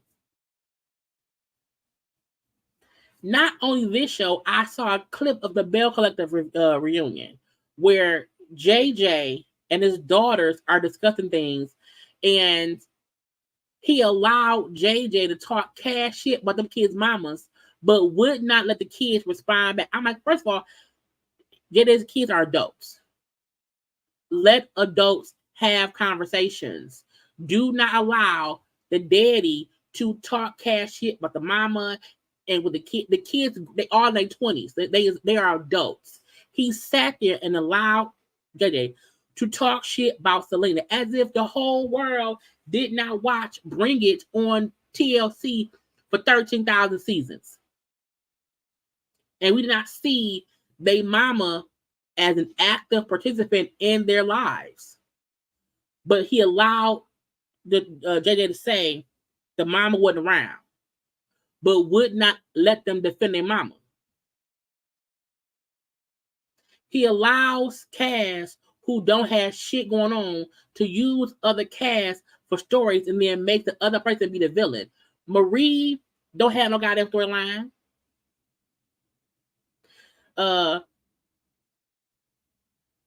Glenn and Letitia are not Mel and Martel. Carlos, even the damn new show he has that's gonna be on WeTV with Malaysia and them. I'm like, who the fuck said that Atlanta is the new Black Hollywood? I'm like, first of all, Atlanta ain't been the new nothing in years. Carlos has a knack for catching lightning in the bottle. However, he keep trying to use the same bottle to catch the same lightning. Like, to me, that Bold and Beautiful shit is just love and hip hop. That's it. To me, Love and Marriage franchise, it is Housewives. However, y'all sat on a season 6 reunion, part 3, talking about Mel and Martel cheating. They've been divorced for 3 years. Carlos keeps trying to use chaos, marriage failures, trickery, foolishness to keep people watching the show, and he don't get. We tired of that shit. I've never seen so many people give up on a franchise so soon. No one wants to watch that Bold and Beautiful bullshit. You got Malaysia, Usher, first wife, ex-wife, okay? Go Shine, who I know because of the hair show she was on that used to be on WeTV. She used to also be fucking around with Lala cousin Dice. Mm-hmm. You then had because it's Malaysia. Oh, you got Neo's ex-wife, Crystal. And I'm like, do they know each other? And I'm like, then to see a preview, and I'm like, why the fuck is Andrea Kelly? Why is she up in prayer? Why is she praying for folks? Kelly your wife?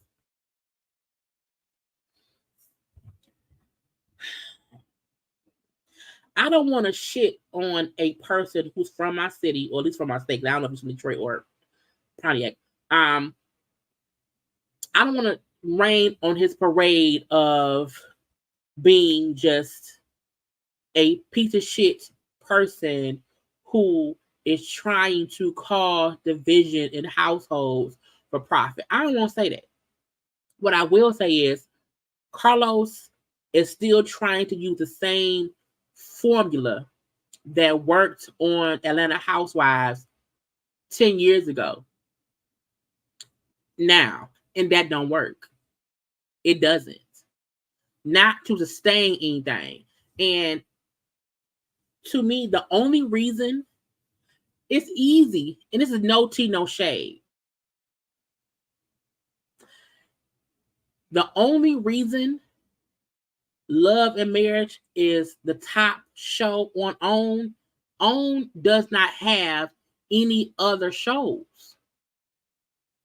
It's easy to be the top rated show on a network that don't have shit else but other shows like yours. If the top show on OWN is Love and Marriage Huntsville, and the only other shows is Love and Marriage Detroit, DC, Bell Collective, and Ready to Love, who's your competition? Who is your competition? Now, and we could, y'all know I've been sick. I'm on my soapbox. Give me about 5 more minutes, okay? Talk to me about shows, and I'm gonna say this too. My favorite shows, I like Law and Order, SVU, and that's stuff that come on Thursdays. I love my Chicago shows that come on Wednesdays. Talk to me about shows that are on networks, NBC, ABC, hell, the fucking CW, BT Plus. You know, there are other network shows. Hell, Stars.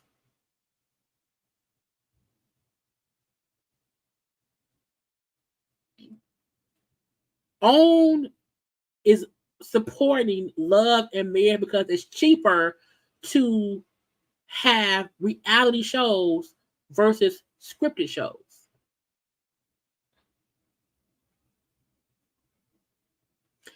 Love and Marriage, the series, is on all the time.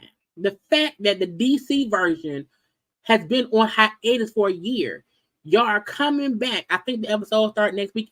The shit they showing now in January of 2024 is shit from December of 2022. There are so many other, look, truth be told, sisters on BT writing this season, last season and this season is amazing. You hear me? Tyler Perry don't have his hand in it as much. And y'all know Tyler Perry be on some bullet shit. Sisters is a better show than all of the Love and Marriage Huntsville franchise. Currently, the current season on BT Plus, All the Queen's Men, amazing. On BT Plus, I'm gonna put I can't remember what it is. BT Plus, BT Plus. Because I just watched the finale of the damn thing. Oh, the Hamptons show. Child, I couldn't think of the show name. Kingdom Business, Zatima, The Family Business, the Black Hamptons. Okay, there are so many great shows that we should support because it has. Come on now, First Wife Club. They don't have a new episode on yet, but that's too. Found, that's on NBC. Okay, there are so many great shows, and I'm only pointing this out because I feel like Carlos is around here on some bullshit with these shows and these episodes and giving us same old because it's cheap. Cheap meaning the amount of money you're gonna pay to film Love and Marriage Huntsville is $20 compared to, a show 911 that's on Fox and on ABC at this point in time. It costs more to make. OWN is choosing to save money versus have quality content consistently. Hell, the show The Neighborhood that's on CBS with Tashina Arnold and Seti is better. The reason I do not review BT shows because y'all don't watch them. I do. I love them. You know what I'm saying? I love them. I watch them. I don't review them. Catfish is a bit better. Love it, man. And I blame Carlos because this is the get you gotcha. Producers, they're the ones who cut and edit shit together. They cut and edit it together. The same way that this reunion was cut and pasted together is how they do the episodes. So if they film something better, we probably won't even see it. If they film something positive, we probably won't see it. Because they're going to cut it out. And that's the dumb part.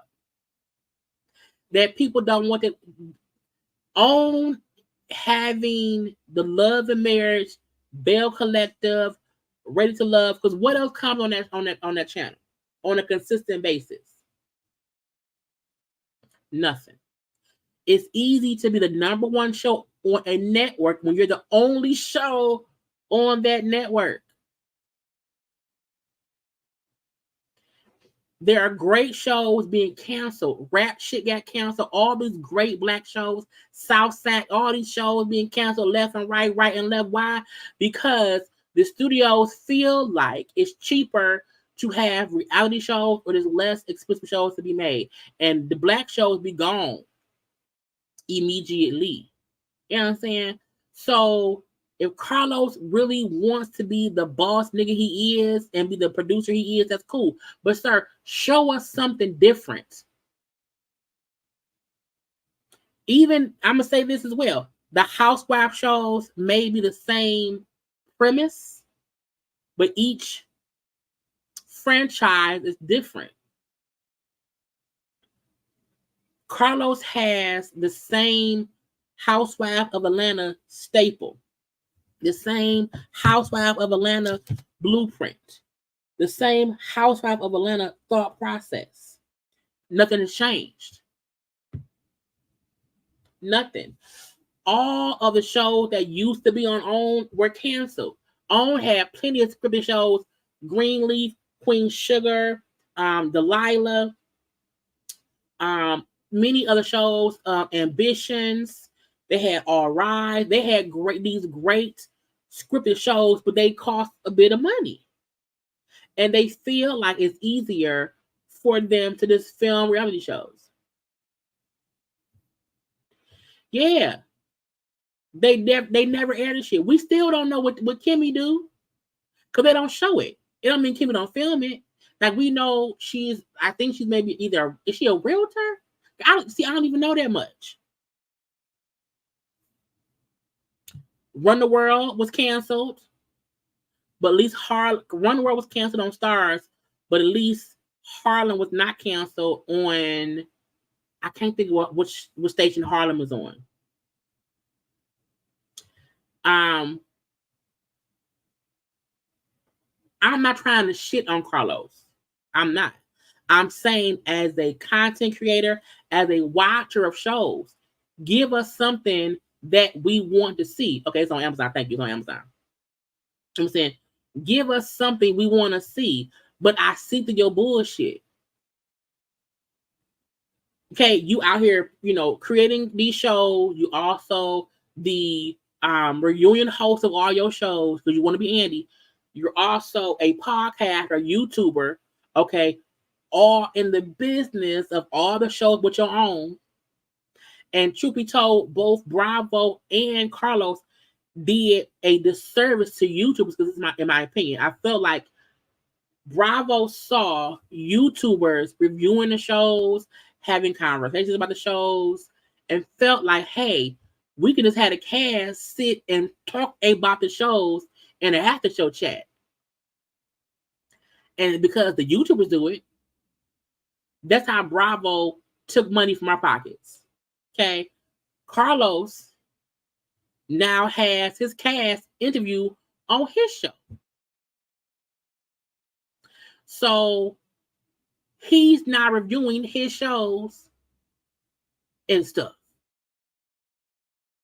So to me, that's why his shows are not as good as they used to be. Why? Because he's spreading himself too thin. He wants to be the back producer of it all, but also the front face person too.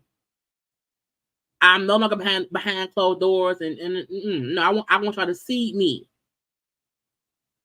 So that part, I feel like, Carlos, if maybe you focus on producing great shows, making the shows great again, to where we not cussing you out and the cast out every episode. So many YouTubers, you know what? I am done reviewing the show. I don't want to watch no more. Why? Because you gave us 6 seasons of the same shit. You're trying to force feed us carrots as puree. Bitches, carrots.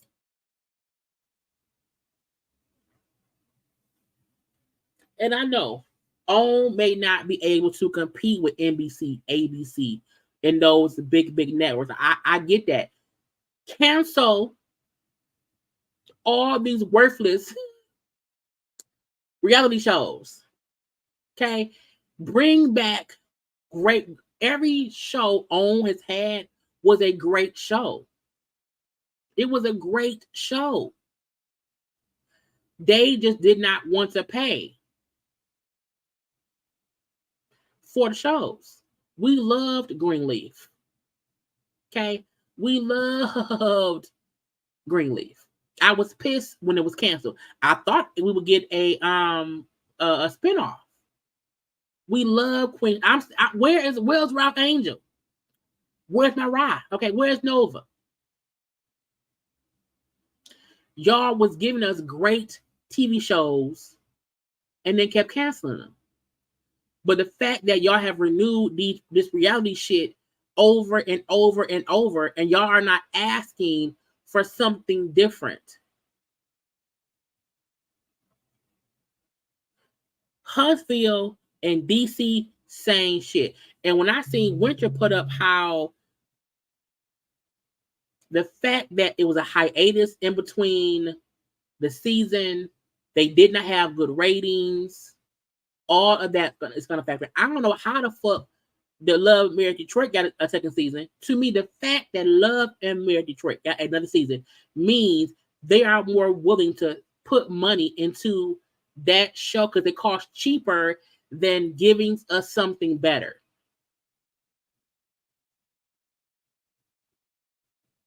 And again, I'm not trying to shit on Carlos because I get I would say the same shit about Andy if the housewife shows were not at least different, giving us different. It's giving aggravation still.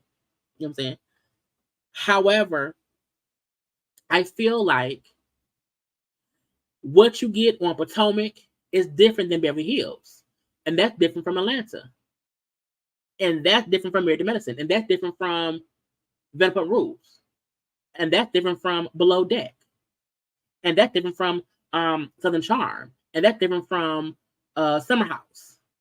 You know what I'm saying? I feel like on Bravo, there are a ton of shows that are reality. However, each show gives a bit of differentness.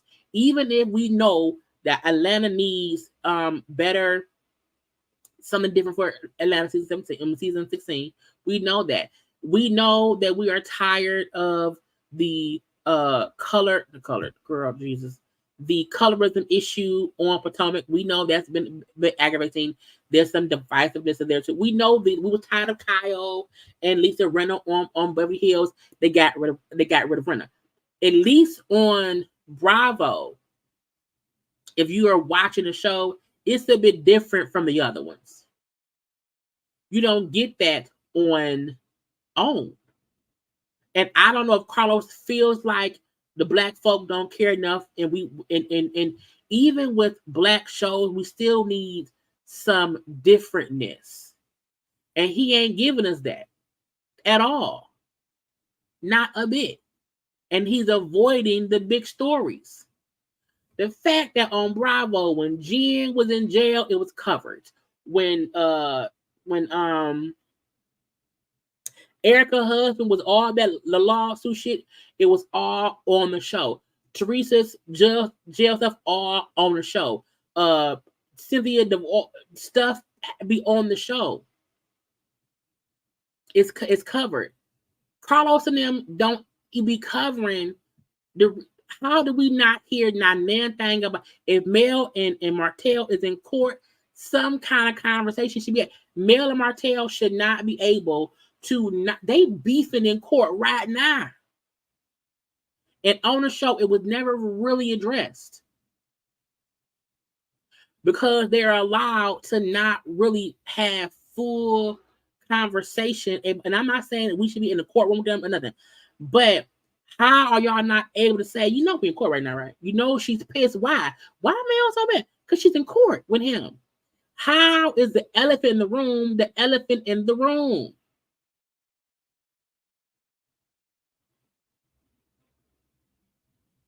And I'm not off my soapbox. I told y'all give me a few minutes, okay?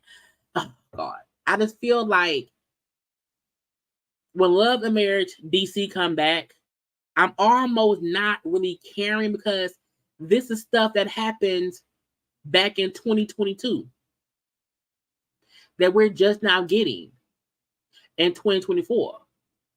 And that's unfair to the cast. Yes, also the Scott's lawsuit. You know what I'm saying? It's bull of the shit. And like nothing else is on to be watched. On Bell Collective, the fact that Carlos allowed Gucci to not allow Selena on the show is stupid when Gucci started the fight.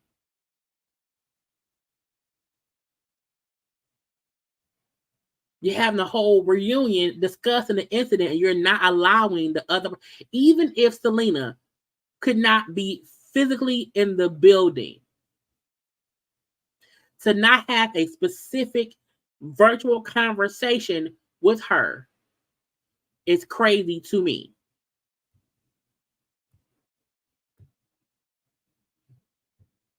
It's dumb. It's stupid. Doesn't make any sense at all.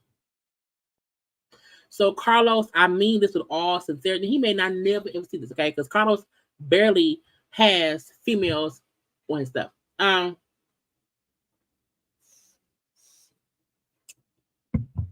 You should do better. You need to do better. Stop being lazy. Okay? Where the fuck is the new season of Encore that we heard got a season 2, but we ain't seen it at all. We get this damn show, Bold and Bougie, on WeTV talking about Atlanta is the next, is the most populous black. What? Anyway, y'all, that's it. Look, next season of this show, I do not think I'm going to review it. I may change my mind. It depends on how the first episode go. If the first episode is them discussing the same old, we're not doing this again. We're not. The moment they discuss Mel and Martel's marriage, or Marceau being an asshole, no. We need some newness. Okay, we need newness. The fact that we had a whole reunion where Kimmy didn't say shit. How did it happen? How you have a whole reunion and Kimmy did not say much of nothing? Just sat there looking. That's the show we having? I'm done, y'all. I hope y'all enjoyed. I was gonna do a live gossip chat, but it's 7 o'clock, y'all. I'm tired. So gossip chat will be tomorrow night. I may have content up in the morning, so look out on my channel. Okay, I hope y'all have already liked this video. Okay, also hit the little share button, subscribe to my channel, become all JayBird, ends. Okay. What else? Like, comment, share, subscribe, all that good stuff. I love you all. Stay safe, stay warm wherever you are. Okay. Until later on tomorrow and stuff. Look, I'm gonna have stuff up. I just don't know what. Okay. So look for it. I gotta go. I love you all. Bye.